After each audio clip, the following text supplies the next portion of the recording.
Достор, Апклейка бұл жерде менің атыма келсеңіздер 10% менен акция қылып, скидка менен қылып береді, достор. Бұл жерде тонировкадағы бар екен, фараларға бропленка, машинаға дағы бропленка баса береді екен, достор. Любой сложность жасайбыз дейді. Келе бересіздер. Ассаламу алейкум, Москвада мекендештер, амансыздар бе? Өзіңіздің қырғыз мекендештер метро Славянский бульварда автосервис ашыптыр.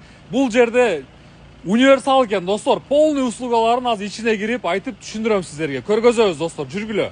Жигиттер, услугалары боюнча айта кетейин эми. Сеналар эл катары эле дейт. Менин атыман келсеңиздер скидка болот. Анан бул жерде, достор, мындай экен. Замена масла кыла берет экен, ходовой часть кыла берет экен, мотор коробканы кыла берет экен, достор. Электрик дагы бар экен, диагностиканы коюп, любой сложность жасай берет экен, достор. Анан кузов боюнча кыла турган болсо, достор, только краска эле жок экен, калган любой сложность кыла берет экен, достор. Жана ошондой эле, достор, таксиге жумушка чыгабыз деп атсаңыздар, машина сатып алсаңыздар, достор, алып келсеңиздер, жакшы кылып таксиге даяр кылып обклейка кылып берет. Таксиден чыгарган машиналар болсо, алып келсеңиздер, расклейка да кылып берет экен, достор. Алып келе бересиздер. Достор, бул жерде өздөрү таксопарк иштетишет экен, арендага машина керек болсо кайрыла бересиздер, достор. Сеналары эл катары эле дейт. Жигиттер, азыр мына китайский машиналар таксиде аябай көп жүрөт, анан запчастьде проблема болуп атса, запчасть өздөрүндө бар экен, достор.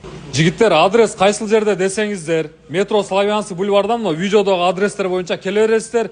Таппай атсаңыздар, ушул номерлерге байланыша бергиле, достор. Услугалары боюнча дагы сурасаңыздар болот, ушул жактан маалымат аласыздар.